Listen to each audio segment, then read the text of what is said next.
So today we're taking a look at my Partscaster Strat. This Strat started out as a Squier Affinity. That's where the body came from.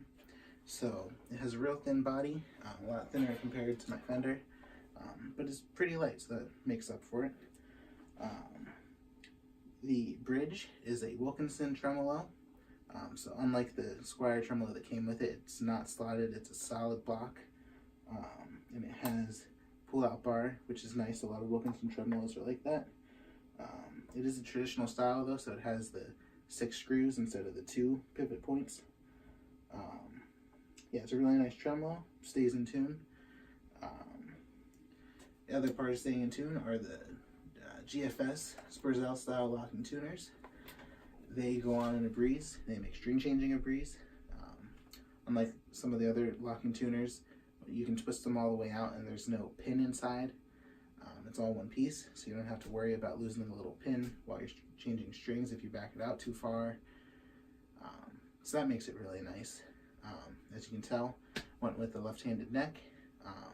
It's real easy. You just get the neck and then put it on a normal nut, slotted the way it's supposed to be. So the idea behind that, I was watching a video where they showed kind of the difference in tension of having the high E string strung further away as opposed to traditional headstock where it's the nearest one. So you can tell there's a little bit of a difference. It's not a game changer, but there is a little bit of a difference where you can bend pretty easy and you've got real nice, tight, snappy bass strings. The only thing I had to do was I threw a string tree on up here for the low E, because initially I was having an issue where it just didn't have enough tension across the nut where the low E string would pop off the nut and just kind of hang off alongside the neck here, which isn't very fun. So even though having compensated tuners where they step down as you get further away, still threw the string tree on there just to keep enough tension there. Other than that, it's a maple neck, rosewood fretboard, medium jumbo frets, 25.5-inch scale like any other Strat.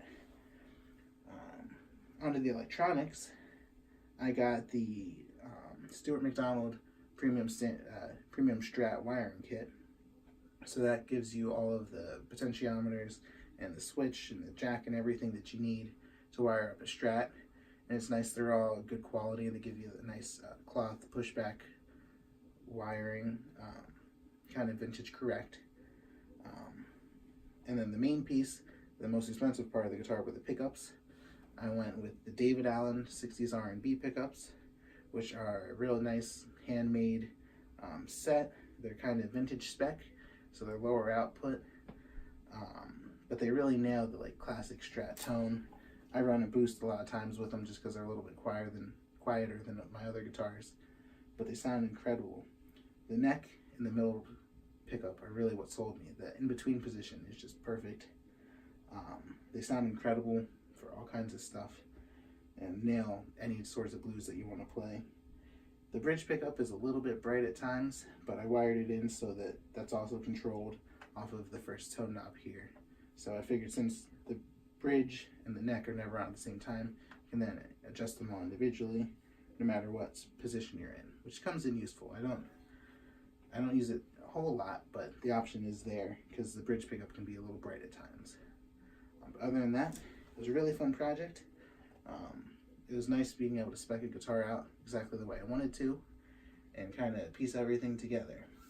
Did have some help from Bill Mitchell, who is a professional luthier. He builds custom guitars, both mainly acoustic, but he does do some electrics. He helped with getting the bridge placed correctly. He had to re-drill some holes, and he helped with mounting the neck just so that kind of the important playability things were right, so that I couldn't screw it up that bad. So he was a big help. And And this guitar turned out really well. I like it.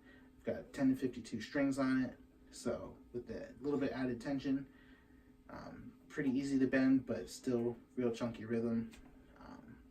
Guitar have the action kind of in the middle. It's not super high, but you really have to dig in to make it sound good, which is fun. It makes you try a little harder and play a little different, get good tone out of it.